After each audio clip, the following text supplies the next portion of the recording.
최근에 제가 베스트셀러라는 책을 한 권 읽었습니다. 여러분은 TV를 보실 때 저는 이렇게 책을 읽습니다. 이 책은 오바마 대통령이 추천했다고도 하고요. 뉴욕타임즈에서 29주 동안 베스트셀러였다고도 하고, 또 2021년도에는 뉴욕타임즈, 그리고 타임 매거진, 그리고 아마존에서 올해의 책으로 선정되었다 해서 읽어보게 되었습니다. 그런데 사실 제가 이 책을 읽게 된 결정적인 이유는 이 책의 제목에 있었습니다. 왜냐하면 이 책의 제목이 Cry in Hmart, Hmart에서 울다가 제목이었습니다. H마트는 우리에게 아주 친숙한 그런 식품점 아닙니까? 그래서 저는 이 제목만 보고는 한국 사람이 지었구나 그렇게 생각을 했고, 한국 사람이 지은 책이 어떻게 올해의 책으로 선정되었는가, 그것이 매우 궁금해졌습니다. 도대체 어떤 책이길래 한국 사람이 쓴 이 책이 베스트셀러가 되었고, 또 오바마 대통령까지 이 책을 추천했을까? 그리고 이 사람은 왜 H마트에서 우는 것일까? 무척이나 궁금해졌습니다. 그래서 제가 이 책을 읽어보았는데요. 이 책은 미국인 아버지와 한국인 어머니 사이에서 태어난 혼혈인이 어머니의 죽음을 계기로 해서 어머니와의 그 추억을 되짚어보는, 더듬어보는 그러한 책입니다.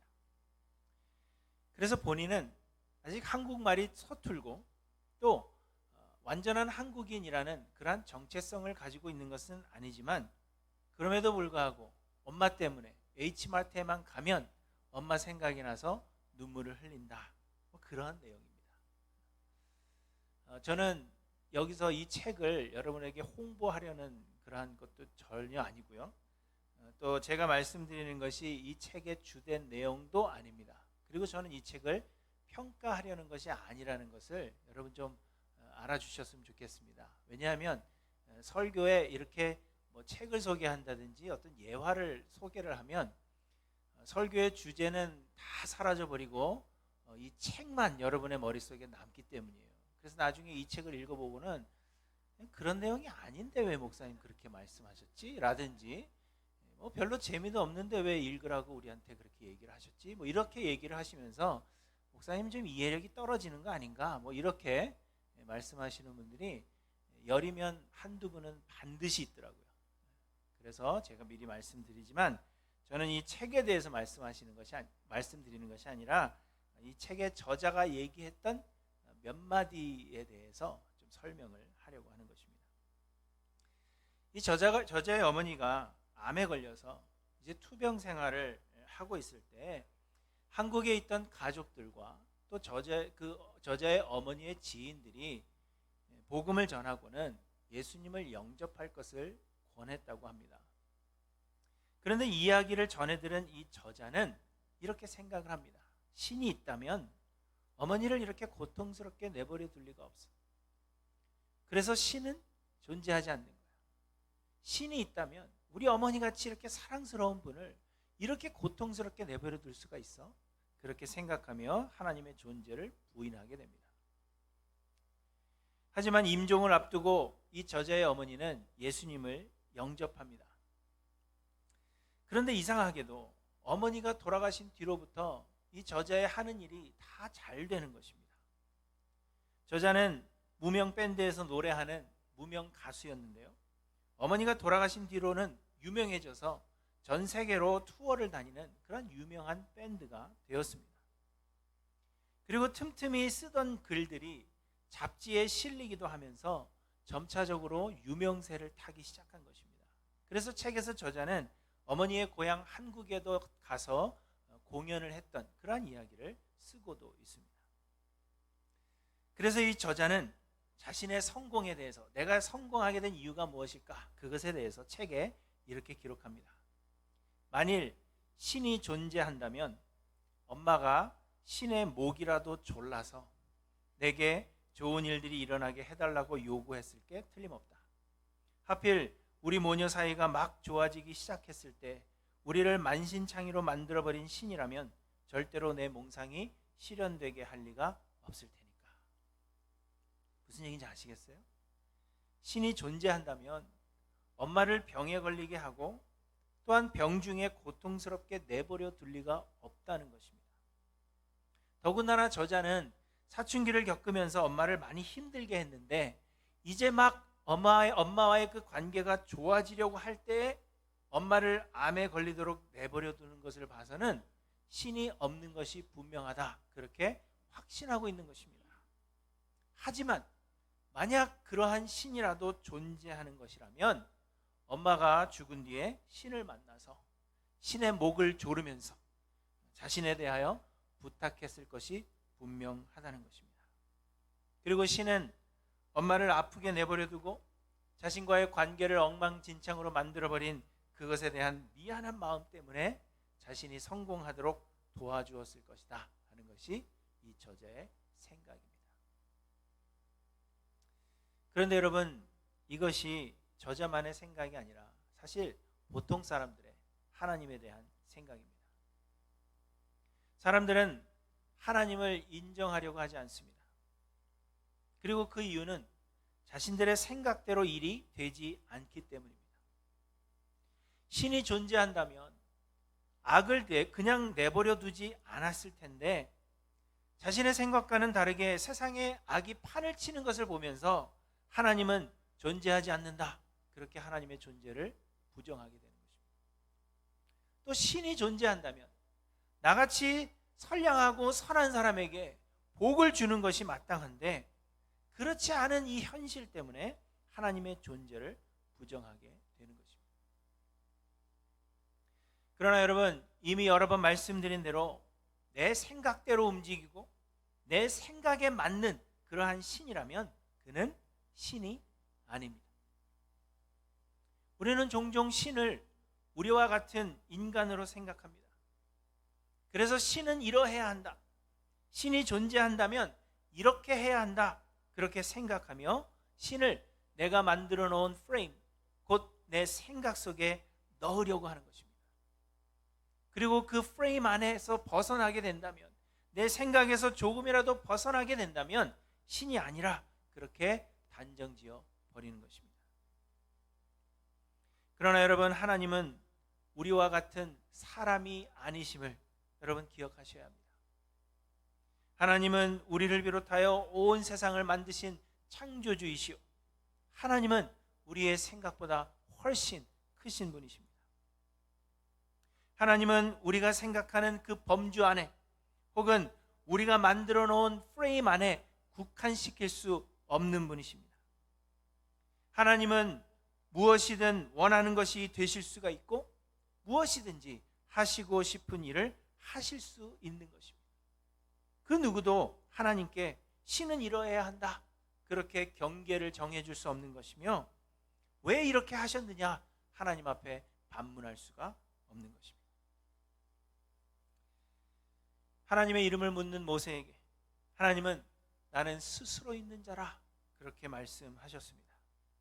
영어로는 I am who I am 이렇게 번역되어 있는데 더 정확한 번역은 I will be whom I will be 입니다. 우리말로 직역하면 나는 내가 원하는 무엇이든 될 수 있다 하는 그러한 의미입니다. 이는 하나님은 세상에 있는 하나의 단어로 표현할 수 있는 그러한 분이 아니라는 것입니다. 그래서 하나님은 모세에게 하나님의 이름을 주지 않으셨습니다. 다만 하나님은 무엇이든 되실 수 있고 또 무엇이든 하실 수 있다는 것을 모세에게 대답하신 I am who I am, 나는 스스로 있는 자라 하는 그러한 이름을 통하여 그에게 대답해 주신 것입니다. 또한 하나님은 이스라엘 백성들에게 하나님을 아무 형상으로든지 만들지 말라 하셨습니다. 그 이유는 하나님은 세상에 존재하는 어떤 하나의 형상으로 표현할 수 있는 분이 아니시기 때문입니다. 모세가 하나님의 계명을 받고자 시내산에 올라갔을 동안에 이스라엘 백성들은 자신들이 가지고 있던 금을 모아서 송아지 형상을 만들었습니다. 그런데 이는 어떤 우상을 형상해 놓은 것이 아니라 자신들이 생각하는 보이지 않는 하나님을 형상화해 놓은 것입니다. 그래서 그들은 하나님을 송아지로 표현한 것입니다. 소는 당시 사람들에게 힘이 센 그러한 동물로 인식되고 있었기 때문에 하나님을 나름 강한 분이다, 힘이 센 분이다, 이렇게 표현해 놓은 것입니다. 그래서 아론이 금으로 송아지를 만든 뒤에 이렇게 이야기합니다. 이스라엘아, 이는 너희를 애굽 땅에서 인도하여 낸 너희의 신이로다. 다른 우상을 만들어 놓은 게 아니고요, 하나님을 송아지 형상으로 만들어 놓은 것입니다. 그러나 하나님은 이를 기뻐하지 않으셨습니다. 왜냐하면 하나님은 어떤 형상 안에 국한할 수 있는 분이 아니시기 때문입니다. 송아지도 하나님의 강함을 표현하기에는 부족합니다. 이 세상의 그 무엇도 하나님의 능력과 지혜를 담아낼 수가 없는 것입니다. 그래서 하나님은 어떠한 형상도 만들지 말라, 그렇게 말씀하고 있는 것입니다. 바울이 이야기합니다. 그런즉 하나님께서 하고자 하시는 자를 긍휼히 여기시고 하고자 하시는 자를 완악하게 하시느니라. 혹 네가 내게 말하기를 그러면 하나님이 어찌하여 허물하시느냐, 누가 그 뜻을 대적하느냐 하리니, 이 사람아, 내가 누구이기에 감히 하나님께 반문하느냐. 지음을 받은 물건이 지은 자에게 어찌 나를 이같이 만들었느냐 말하겠느냐. 토기장이가 진흙 한 덩이로 하나는 귀 쓸 그릇을 하나는 천이 쓸 그릇을 만들 권한이 없느냐. 만일 하나님이 그의 진노를 보이시고 그의 능력을 알게 하고자 하사 멸하기로 준비된 진노의 그릇을 오래 참으심으로 관용하시고 또한 영광 받기로 예비하신 바 긍휼의 그릇에 대하여 그 영광의 풍성함을 알게 하고자 하셨을지라도 무슨 말을 하리요, 이렇게 말씀하십니다. 이처럼 하나님은 온 땅의 유일한 신이십니다. 하나님은 세상을 창조하신 창조주이시요 온 세상 만물의 유일한 주인이 되십니다. 하나님은 무엇이든 되실 수 있고 하나님은 무엇이든 하실 수 있습니다. 하나님은 우리의 생각 가운데 가두어 둘 수가 없으며 우리의 생각보다 훨씬 크신 분, 그분이 곧 하나님이심을 여러분 잊지 않고 기억하셔야 합니다. 그러므로 여러분, 내 생각과 다르다고 해서 하나님을 부인하는 것 어리석은 것입니다. 내 뜻대로 되지 않는다고 해서 하나님이 없다, 그렇게 말한다면 이는 어리석은 것입니다.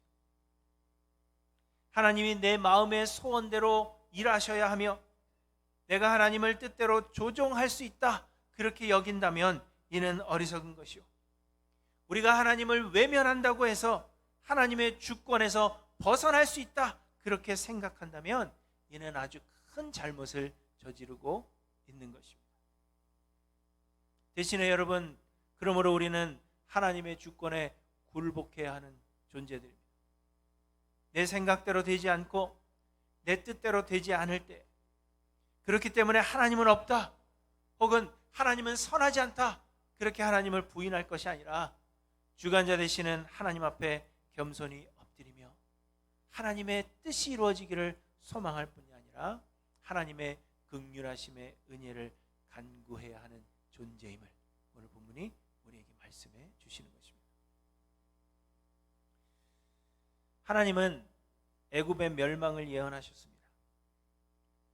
지지난주에 본문에서 확인한 바에 의하면 하나님께서 애굽을 벌하실 것인데, 그때에는 애굽이 자랑하는 모든 것들이 그들을 구원하지도 못할 뿐만 아니라 오히려 그들에게 조롱거리가 될 것이다 하는 것을 말씀하셨습니다.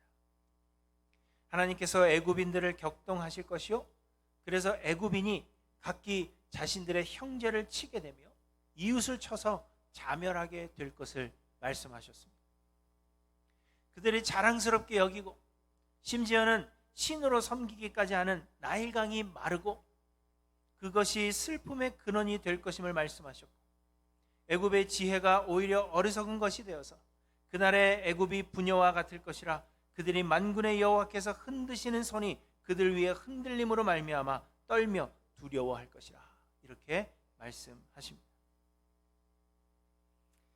그런데 여러분, 이 애굽에 대한 하나님의 심판의 메시지를 애굽 사람들이 듣게 된다면 그들은 과연 어떤 생각을 했을까요? 그들은 아마도 하나님이 우리와 무슨 상관이 있다고 이러시나 이런 생각을 했을 것입니다. 고대 사람들은 각자의 신들이 자신들만의 능력이 있고 영역이 있다, 그렇게 믿어왔습니다. 농사에 도움을 주는 신이 있는가 하면 전쟁에 능한 신이 있고, 산간지방에서 뛰어난 신이 있는가 하면 광야에서 힘을 발휘하는 그러한 신이 있다, 그렇게 믿었습니다.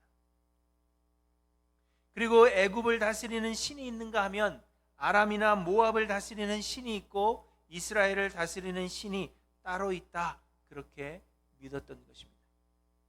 그래서 여호와 하나님은 이스라엘의 신으로 그렇게 여겨졌습니다. 이스라엘 백성들이 가나안 땅에 있는 여러 족속의 신들을 섬기게 된 이유는, 하나님은 광야에서 힘을 쓰시는 신이신데 이제 우리가 가나안으로 들어왔기 때문에 여기서 번창하려면 가나안이 섬기고 있는 신들을 우리가 섬겨야 한다, 그렇게 생각했기 때문입니다. 다른 나라 사람들이 볼 때 이스라엘의 하나님은 전쟁에 능하고 광야에서 주로 힘을 발휘하지만 애굽과는 아무런 상관이 없는 신이다, 그렇게 여겨졌다는 것입니다. 그런데 이스라엘의 하나님이 애굽의 죄를 언급하시면서 애굽을 심판하시겠다, 그렇게 말씀하고 있는 것입니다. 그렇다면 여러분, 애굽 사람들은 어떤 생각을 가졌을까요? 이는 마치 나와는 아무런 상관없는 옆집 아저씨가 너는 왜 공부를 안 하냐 하며 나를 혼내는 것과 같은 그러한 상황으로 여겨지고 있는 것입니다. 하나님은, 여호와는 이스라엘의 하나님인데 그 이스라엘의 하나님이 왜 우리의 미래를 이야기하느냐, 그렇게 이야기하고 있는 것입니다. 그러니 애굽 사람들은 우리와 아무런 상관이 없다, 그렇게 생각하던 이스라엘의 하나님이 왜 우리를 벌하시는 것인가, 이런 생각을 했을 것이 분명합니다. 그러면서 하나님의 이 말씀을 무시했을 것이 분명하다 하는 것입니다. 하지만 하나님은 애굽 사람들이 여호와 하나님을 어떻게 생각하는지와 상관없이 이스라엘뿐만 아니라 온 세상의 주인이시고 온 세상을 다스리시는 주관자 하나님이 되시는 것을 우리에게 말씀하고 있는 것입니다. 그리고 그 온 세상의 유일한 주관자 되시는 하나님께서 애굽을 벌하실 것을 계획하셨다는 것입니다. 오늘 보면 17절에 보시면 이는 만군의 여호와께서 애굽에 대하여 정하신 계획으로 말미암음이라, 이렇게 말씀하십니다. 그러므로 애굽이 하나님은 우리와 상관없다, 그렇게 이야기해도 하나님은 그 계획하신 바를 반드시 이루실 것이요, 애굽이 하나님을 부인한다고 해도 애굽을 향한 하나님의 그 계획은 반드시 이루어지는 것임을 말씀하시는 것입니다. 그런데 여러분, 또 오늘 본문 18절부터 보시면 하나님께서 또 이렇게 말씀하십니다. 그날에 애굽 땅에 가나안 방언을 말하며 만군의 여호와를 가리켜 맹세하는 5 성읍이 있을 것이요 그 중 하나를 멸망의 성읍이라 칭하리라. 가나안 방언을 말한다 하는 것은 가나안 땅에서 살고 있는 이스라엘 백성을 의미하는 것으로 그렇게 보여집니다. 그런데 이 애굽 땅에 이렇게 가나안 방언을 말하며 만군의 여호와를 섬기는 성읍이 5 성읍이나 생기게 될 것이다, 그렇게 말씀하고 있는 것입니다. 그리고 그 중 하나를 멸망의 성읍이라 칭하리라, 이렇게 하셨는데 이 멸망의 성읍이라는 말은 태양의 성읍과 그 발음이 비슷하다고 합니다. 히브리어로 바꾸면 멸망의 성읍이 곧 태양의 성읍하고 발음이 비슷하다는 것입니다. 그래서 이는 애굽에서 태양신을 섬기는 그 중심이었던 헬리오폴리스라는 성읍을 의미하는 것으로 그렇게 봅니다. 곧 애굽 안에 우상을 섬기던 그 성읍들이 하나님을 섬기는 성읍이 될 것임을 말씀하고 있는 것입니다. 그 중에 하나, 태양신을 섬기던 그 우상을 섬기던 그 도시가 오히려 하나님을 섬기는 성읍이 될 것임을 말씀하고 있는 것입니다. 또 여러분, 계속해서 보시면 그날의 애굽 땅 중앙에는 여호와를 위하여 제단이 있겠고 그 그 변경에는 여호와를 위하여 기둥이 있을 것이요 이것이 애굽 땅에서 만군의 여호와를 위하여 징조와 증거가 되리니 이는 그들이 그 압박하는 자들로 말미암아 여호와께 부르짖겠고 여호와께서는 그들에게 한 구원자이자 보호자를 보내사 그들을 건지실 것임이라. 이렇게 말씀하시고 또 21절에는 여호와께서 자기를 애굽에 알게 하시리니 그날에 애굽이 여호와를 알고 제물과 예물을 그에게 드리고 경배할 것이요 여호와께 서원하고 그대로 행하리라. 여호와께서 애굽을 치실지라도 치시고는 고치실 것이므로 그들이 여호와께로 돌아올 것이라. 여호와께서 그들의 간구함을 들으시고 그들을 고쳐주시리라. 이렇게 말씀하십니다. 곧 하나님께서 애굽의 죄로 인하여 애굽을 벌하시고 멸하시기로 계획하셨을지라도 애굽에서도 하나님께서 구원하실 자들을 남겨두셨다는 그 사실을 말씀하고 있는 것입니다. 하나님은 애굽을 벌하실 것이지만 그럼에도 소수의 사람들을 역시 남겨두사 그들을 구원하실 것이다 하는 말씀입니다. 그런데 여러분, 그뿐만이 아닙니다. 23절부터 보시면 그날에 애굽에서 아수르로 통하는 대로가 있어 아수르 사람은 애굽으로 가겠고 애굽 사람은 아수르로 갈 것이며 애굽 사람이 아수르 사람과 함께 경배하리라. 그날에 이스라엘이 애굽 및 아수르와 더불어 셋이 세계 중에 복이 되리니 이는 만군의 여호와께서 복주시며 이르시되 내 백성 애굽이여 내 손으로 지은 아수르여 나의 기업 이스라엘이여 복이 있을지어다 하실 것입니다. 이렇게 말씀하시죠. 하나님께서 애굽 사람들 중 얼마를 남겨두사 그들을 구원하시는 것뿐만 아니라 아수르 사람들 중에서도 하나님께서 구원하실 자가 있다는 것을 말씀하고 있는 것입니다. 이스라엘뿐만 아니라 이스라엘과 애굽과 아수르가 이 세 나라가 세계 중에 복이 된다, 그렇게 분명하게 말씀하실 뿐만 아니라 애굽을 내 백성, 하나님의 백성, 그리고 아수르를 내 손으로 지은 자들이라 그렇게 말씀하실 것임을 본문을 통해서 분명하게 말씀하십니다. 그렇다면 여러분, 이사야 선지자를 통하여 오늘 본문의 이 말씀을 듣고 있는 이스라엘 백성들은 어떤 생각을 했을까요?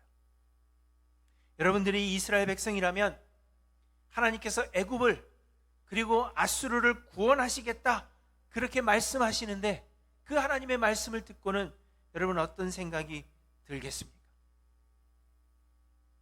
이는 마치 우리를 괴롭히던 그 북한 사람들을 혹은 우리를 괴롭히던 그 일본 사람들을 하나님이 구원하시겠다 그렇게 우리에게 말씀하시는 것과 동일한 것입니다. 그렇다면 여러분, 이스라엘 백성들은 어떤 생각이 들었을까요? 이스라엘 백성들은 이 말씀을 듣고 도대체 왜 그렇게 질문했을 것이 분명한 것입니다. 하나님께서 이스라엘로 종노릇하게 하였던 400년 이상을 노예처럼 부려먹던 그 애굽을 구원하시고 그들에게 은혜를 베푸시는 것이 좀처럼 이해되지가 않았을 것입니다. 비록 소수의 사람들이라고 할지라도 그들을 왜 구원하시는지 이해할 수가 없었을 것입니다. 아니, 그래도 애굽은 이스라엘과 유다가 끝까지 의지했던 나라이고 또 이스라엘을 도우려 했기 때문에 하나님께서 은혜를 베푸신다, 오케이, 이해할 수는 있을지는 모르겠지만 아수르는 이스라엘을 멸망시킬 나라일 뿐만 아니라 유다를 끝까지 괴롭힌 그러한 나라입니다. 그런데 그들에게도 하나님께서 은혜를 베푸셔서 소수의 사람들을 구원하신다 하는 것을 이스라엘 사람들은 이해할 수 없었을 것입니다. 아수르의 큰 성읍 니느웨로 가서 하나님의 심판을 전하라 하는 하나님의 말씀을 거역했던 요나를 여러분 기억하실 것입니다. 요나는 왜 거역했죠? 하나님께서 분명히 사랑을 베푸사 은혜를 베푸사 그들이 회개하고 돌아올 때 아수르 사람들을 구원해 주실 것을 요나는 알았기 때문입니다.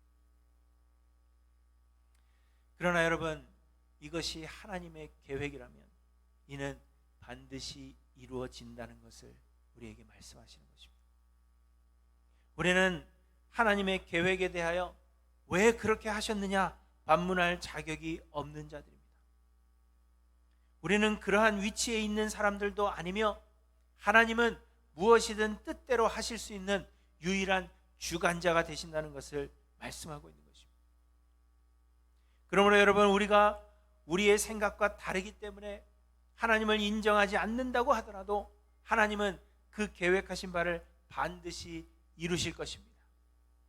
애굽을 구원하시고 아수르를 구원하사 이스라엘과 애굽과 아수르 이 셋이 세계 중에 복이 되게 하리라. 이것이 하나님의 계획이라면 하나님의 그 계획하신 바는 반드시 이루어질 것임을 우리에게 말씀하시는 것입니다.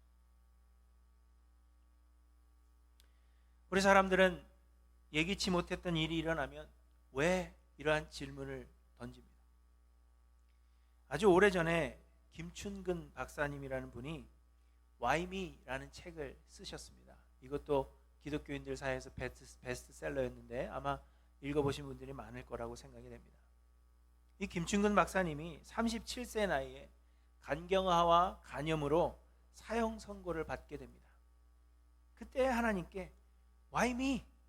왜 하필이면 접니까? 왜 나에게 이런 일이 일어납니까? 그렇게 질문했던 그 기억을 토대로 Why me라는 그런 책을 써서 유명해졌습니다. 그런데 여러분, 이 Why me? 왜 하필이면 접니까? 하는 그러한 질문이 큰 병에 걸린 사람들이 가장 많이 던지는 질문이라고 합니다. 암에 걸렸다고 하면 처음에는 얼떨떨하다가 10중 8구 시간이 좀 지나면서 Why me? 왜 납니까? 이러한 질문을 반드시 던진다고 합니다. 이처럼 우리는 예기치 않는 일들이 생겨나고 우리가 이해할 수 없는 일들이 일어나게 되면 우리는 왜? 라는 질문을 던지게 되는 것입니다. 그러다가 우리의 생각과 다르기 때문에 우리는 분을 내며 하나님께 항변하기도 하고 믿음을 저버리기도 하며 또 하나님을 떠나서 하나님의 존재 자체를 부인하기도 하는 것입니다. 하나님을 인정하지 않거나 하나님의 뜻하신 바에 아예 무시하는 것, 이것이 오히려 내 마음이 편하다 그렇게 생각하는 것입니다. 그래서 많은 사람들이 예기치 못한 일들이 일어나면 왜? 라고 질문했다가 하나님을 부인하게 됩니다. 그러나 여러분, 하나님이 온 세상의 창조주이시오 주인이십니다. 하나님이 세상 모든 만사의 주관자이시며 하나님이 계획하시는 것입니다. 그리고 하나님은 그 뜻하신 계획을 반드시 이루십니다. 하나님은 무엇이든 뜻대로 하실 수 있고 우리는 피조물에 불과한 것입니다. 하나님께 왜 그렇게 하시느냐? 반문할 수가 없고 우리의 생각과 다르다고 하여 하나님을 의심하는 것은 어리석은 것입니다. 우리의 생각이나 의지와는 아무런 상관없이 하나님이 계획하신 일이라면 하나님은 그 계획하신 바를 반드시 이루실 뿐만 아니라 그 반드시 이루실 수 있는 주권자 하나님이심을 우리는 기억해야 합니다. 여러분, 하나님께서 죄인을 구원하시기 위해 독생자 예수를 우리에게 보내주시고 십자가에 못 박으시고 우리를 대신 구원하여 주신 것, 아무도 예상하지 못했던 놀라운 일이 아닐 수가 없습니다. 우리와 같이 가치가 없고 아무런 공로가 없는 자들을 하나님께서 구원하시기 위해서 자신의 아들 예수를 십자가에 못 박기까지 내어주시는 그 놀라운 일을 우리는 아무도 예상하지 못했을 뿐만 아니라 왜 그렇게 하시는지 이해할 수가 없는 것입니다. 그러나 우리는 그 일에 대하여 왜라고 질문하지 않습니다. 하나님 왜 그렇게 하십니까? 나 같은 자를 왜 구원하십니까? 그것을 질문하는 사람은 그렇게 많지 않습니다. 우리는 그저 하나님께서 우리에게 주신 이 놀라운 은혜를 감사함으로 받을 뿐입니다. 그렇지 않습니까, 여러분? 구원해 주셨으니 감사한 거죠. 왜? 이해되지 않으니까 나는 이 구원을 못 받겠습니다. 그렇게 이야기하시는 분이 있습니까? 이해할 수 없는 사랑을 베풀어 주셨기 때문에 나는 하나님을 부인합니다. 하나님을 떠납니다. 이렇게 이야기하는 사람이 있습니까? 없죠. 이해할 수 없는 하나님의 그 사랑을 우리는 그저 감사함으로 받는 것뿐입니다. 그렇다면 여러분, 우리의 삶에 일어나는 예기치 못한 일들, 또 우리를 힘들게 하는 그러한 일들에 대하여서도 우리는 왜를 질문할 것이 아니라 우리 하나님께 모든 것을 맡겨야 한다는 것을 우리에게 말씀해 주시는 것입니다. 하나님을 더 깊이 알아가고 하나님의 뜻을 아는 것이 우리의 신앙생활의 목표가 되어야 하며 하나님의 일하심에 온전히 순종하고자 하는 마음을 가져야 할 것입니다. 그러나 여러분, 하나님은 항상 은혜를 베푸시는 분이십니다. 그러므로 우리는 겸손히 하나님의 은혜를 구해야 한다는 것을 오늘 본문이 말씀해 주십니다. 애굽은 이스라엘과 유다가 끝까지 의지하던 나라입니다.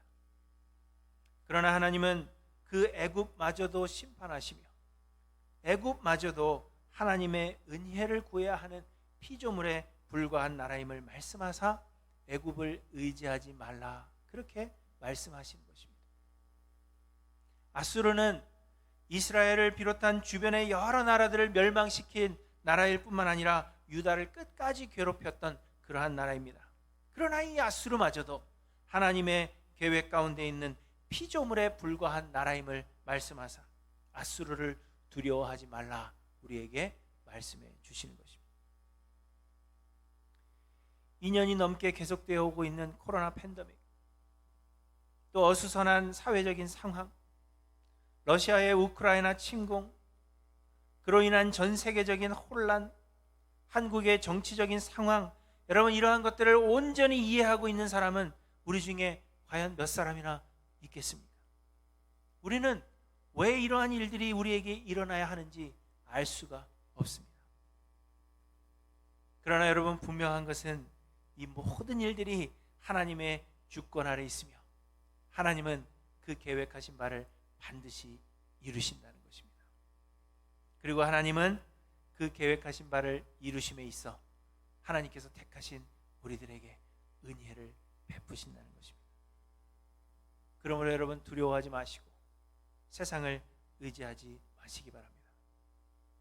우리는 왜? 라고 질문하기보다 이 하나님을 의지하며 하나님의 역사하심에 순종해야 할 것입니다. 그리고 우리는 진노 중에라도 긍휼을 베푸시기를 소망하며 은혜 베푸시는 그 하나님 앞에 온전히 엎드려야 한다는 것을 우리에게 말씀해 주십니다.